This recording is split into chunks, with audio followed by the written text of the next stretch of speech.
ওং নমো ভগবতে বাসুদেবায়। জয় শ্রীকৃষ্ণ। রাধে রাধে। বন্ধুরা, বৈশাখ মাসের শুক্লাপক্ষের একাদশীর নাম মোহিনী একাদশী। এই মোহিনী একাদশী তিথি কবে পালিত হবে এবং কোন দিনে এই মোহিনী একাদশীর ব্রতটি আপনারা পালন করবেন তা অবশ্যই আজ আপনারা জানতে পারবেন এই ভিডিওটির মাধ্যমে। এই মোহিনী একাদশী বৈশাখ মাসের শুক্লাপক্ষে পালিত হচ্ছে।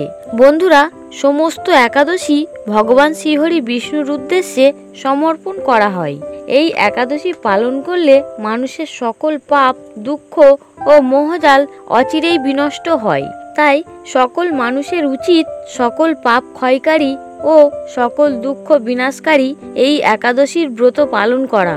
বন্ধুরা, এই একাদশীর দিন আপনারা কি খাবেন ও কি খাবেন না, এই একাদশীর ব্রত কবে পালন করবেন এবং এই একাদশীর পালনের সময় কখন থাকছে এবং ব্রত মাহাত্ম্য, এই সমস্ত কিছুই আজ আপনারা জানতে পারবেন এই ভিডিওটির মাধ্যমে। তাই ভিডিওটি সম্পূর্ণ দেখুন। নমস্কার বন্ধুরা, ঈশ্বর ভক্তি চ্যানেলে আপনাদের সকলকে স্বাগত জানাই। ভারতীয় দর্শন, শাস্ত্র, বিভিন্ন দেবদেবীর পূজা অর্চনা পদ্ধতি এই চ্যানেলের মূল আলোচনার বিষয়বস্তু। বন্ধুরা, হিন্দু পঞ্জিকা অনুসারে এই বছর অর্থাৎ 1432 বঙ্গাব্দ 2025 সালে বৈশাখ মাসের সর্বশেষ একাদশী অর্থাৎ মোহিনী একাদশী পড়েছে 24শে বৈশাখ 8ই মে বৃহস্পতিবার দিন। এই মোহিনী একাদশীর তিথিটি শুরু হচ্ছে 23শে বৈশাখ 7ই মে বুধবার দুপুর 12:45 থেকে এবং এই তিথি থাকছে পরের দিন অর্থাৎ 24শে বৈশাখ 8ই মে বৃহস্পতিবার দুপুর 1:53 পর্যন্ত। যেহেতু উদয়া তিথি মেনে বৃহস্পতিবার পালিত হবে এই মোহিনী একাদশীর উপবাস, তাই আপনারা অবশ্যই বৃহস্পতিবার দিন এই মোহিনী একাদশীর উপবাস পালন করবেন এবং এই একাদশী পালনের সময় থাকছে পরের দিন অর্থাৎ 25শে বৈশাখ 9ই মে শুক্রবার সকাল 9:24 পর্যন্ত। বন্ধুরা, এবার আমরা জেনে নেব এই মোহিনী একাদশীর ব্রত মাহাত্ম্য। কর্মপুরাণে বৈশাখ শুক্লাপক্ষে মোহিনী একাদশীর ব্রত মাহাত্ম্য বর্ণনা করা হয়েছে। মহারাজ যুধিষ্ঠির বললেন, হে জনার্দন, বৈশাখ শুক্লাপক্ষিয়া একাদশীর কি নাম, কি ফল, কি বিধি, এই সকল প্রশ্নের উত্তর কৃপা করে আমার নিকট বর্ণনা করুন। উত্তরে ভগবান শ্রীকৃষ্ণ বললেন, হে ধর্মপুত্র, আপনি আমাকে যে প্রশ্ন করেছেন পূর্বে শ্রী রামচন্দ্র বশিষ্ঠের কাছে এই একই প্রশ্ন করেছিলেন। তিনি জিজ্ঞাসা করেছিলেন, হে মুনিবর, আমি জনক নন্দিনী সীতার বিরহের কারণে খুব দুঃখ পাচ্ছি, তাই একটি উত্তম ব্রতের কথা আমাকে বলুন, যার দ্বারা সর্বপাপ ক্ষয় ও সর্বদুঃখ বিনষ্ট হয়। এই কথা শুনে বশিষ্ঠ বললেন, হে রামচন্দ্র, তুমি উত্তম প্রশ্ন করেছ। যদিও তোমার নাম গ্রহণে মানুষ পবিত্র হয়ে থাকে, তবুও লোকের মঙ্গলের জন্য তোমার কাছে সর্বশ্রেষ্ঠ ও বড় পবিত্র একটি ব্রতের কথা বলছি। বৈশাখ মাসের শুক্লপক্ষিয়া একাদশী মোহিনী একাদশী নামে প্রসিদ্ধ। এই ব্রতের প্রভাবে মানুষের সকল পাপ, দুঃখ ও মোহজাল অচিরেই বিনষ্ট হয়। তাই মানুষের উচিত সকল পাপ ক্ষয়কারী ও সকল দুঃখ বিনাশী এই একাদশীর ব্রত পালন করা। একাগ্র চিত্তে তার মহিমা তুমি শ্রবণ করো। এই কথা শ্রবণ করা মাত্রই সমস্ত পাপ বিনষ্ট হয়। বহু যুগ আগে পবিত্র সরস্বতী নদীর তীরে ভদ্রাবতী নামে এক প্রসিদ্ধ নগর ছিল। চন্দ্রবংশজাত ঋদ্ধিমান নামে এক রাজা সেখানে রাজত্ব করতেন। সেই নগরীতেই ধনবান নামে এক বৈশ্য বাস করতেন। তিনি ছিলেন পুণ্যকর্মা ও সমৃদ্ধশালী একজন ব্যক্তি।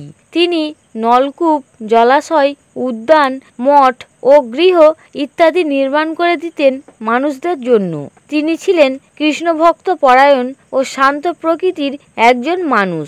সুমনা, দ্রুতিমান, মেধাবী, সুকৃতি ও ধৃষ্টবুদ্ধি নামে তার 5 জন পুত্র ছিল। পঞ্চম পুত্র ধৃষ্টবুদ্ধি ছিলেন অতি অত্যাচারী। তিনি সর্বদা পাপ কর্মে লিপ্ত থাকতেন। লাম্পট্য ও দুধ পীড়া প্রভৃতি পাপে তিনি অত্যন্ত আসক্ত ছিলেন। দেবতা ব্রাহ্মণ ও পিতামাতার সেবায় তার একেবারেই মতি ছিল না। তিনি অন্যায় কার্যে রত, দুষ্ট স্বভাব ও পিতৃদোন ক্ষয়কারী ছিলেন। সবসময় তিনি অভক্ষ ভক্ষণ ও সুরাপানে মত্ত থাকতেন। পিতা ধনবান একদিন রাস্তা দিয়ে যাচ্ছিলেন। হঠাৎ তিনি দেখতে পেলেন ধৃষ্টবুদ্ধি এক পতিতা নারীর সঙ্গে নিঃসংকোচে ঘুরে বেড়াচ্ছেন। তার নির্লজ্জ পুত্রকে এইভাবে দেখে তিনি অত্যন্ত মর্মাহত হলেন। এই কুস্বভাব দর্শনে তিনি তাকে বাড়ি থেকে বের করে দিলেন। তার আত্মীয় স্বজনও তাকে পরিত্যাগ করলেন। তিনি তখন নিজের অলংকার বিক্রি করে জীবনযাপন করতেন। কিছুদিন এইভাবে চলার পর অর্থাভাব প্রবলভাবে দেখা দিল। ধনহীন দেখে সেই পতিতা নারীরাও তাকে পরিত্যাগ করলেন। অন্ন বস্ত্রহীন ধৃষ্টবুদ্ধি ক্ষুধা তৃষ্ণায় অত্যন্ত কাতর হয়ে পড়লেন। অবশেষে নিজের রাজ্যেই তিনি চুরি করতে লাগলেন। রাজপ্রহরী তাকে বন্দি করলেন, কিন্তু পিতার সম্মানার্থে তাকে মুক্ত করে দিলেন। এইভাবে কয়েকবার তিনি ধরা পড়লেন ও ছাড়াও পেলেন, কিন্তু তবুও তার চুরি করা বন্ধ হলো না। তখন রাজা তাকে কারাগারে বন্দি করে রাখলেন। বিচারে তিনি কষাঘাত ভোগ করলেন। কারাগারের পর আর কোনো উপায় না দেখে ধৃষ্টবুদ্ধি বনে প্রবেশ করলেন। সেখানে তিনি পশু পাখি বধ করে তাদের মাংস ভক্ষণ করে অতি দুঃখে পাপময় জীবনযাপন করতে লাগলেন। দুষ্কর্মের ফলে কেউ কখনো সুখী হতে পারে না। ধৃষ্টবুদ্ধিও তার সুখ দুঃখে জর্জরিত হলেন। এইভাবে অনেক দিন অতিবাহিত হলো। কোনো পুণ্যকর্মে হঠাৎ একদিন তিনি কৌণ্ডিন্য মুনির আশ্রমে উপস্থিত হলেন। বৈশাখ মাসে ঋষিবর গঙ্গা স্নান করে আশ্রমের দিকে ফিরছিলেন। শোকাকুল ধৃষ্টবুদ্ধি তার সামনে উপস্থিত হলেন। ঘটনাক্রমে ঋষির বস্ত্র হতে এক বিন্দু জল তার গায়ে পড়ল। সেই জলস্পর্শে তার সমস্ত পাপ দূরীভূত হলো। হঠাৎ তার শুভ বুদ্ধির উদয় হলো। ঋষির সামনে তিনি কৃতাঞ্জলি পটে প্রার্থনা করে বললেন, হে ঋষি শ্রেষ্ঠ, যে পূর্ণ প্রভাবে আমি এই ভীষণ যন্ত্রণা থেকে মুক্তি লাভ করতে পারি তা কৃপা করে আমাকে বলুন। ঋষিবর বললেন, বৈশাখ মাসে শুক্লাপক্ষে মোহিনী নামে যে প্রসিদ্ধ একাদশী আছে, তুমি সেই ব্রত পালন করো। এই ব্রতের ফলে মানুষের বহু জন্মার্জিত পর্বত প্রমাণ পাপরাশিও ক্ষয় হয়ে থাকে। মহামুনি বশিষ্ঠ বললেন, কৌণ্ডিন্য ঋষির আদেশে প্রসন্ন চিত্তে ধৃষ্টবুদ্ধি সেই ব্রত পালন করলেন। হে মহারাজ রামচন্দ্র, এই ব্রত পালনে তিনি নিষ্পাপ হলেন, দিব্য দেহ লাভ করলেন। অবশেষে গরুরে আরোহণ করে সকল প্রকার উপদ্রবহীন বৈকুণ্ঠ ধামে গমন করলেন। হে রাজন, ত্রিলোকে মোহিনী ব্রতের থেকে আর শ্রেষ্ঠ ব্রত নেই। যজ্ঞ, তীর্থস্থান, দান ইত্যাদি কোনো পুণ্য কর্মই এই ব্রতের সমান নয়। এই ব্রত কথা শ্রবণে কীর্তনে সহস্র গোদানের ফল লাভ হয়। এই বলিয়া ঋষিবর ব্রতকথা সমাপ্ত করলেন।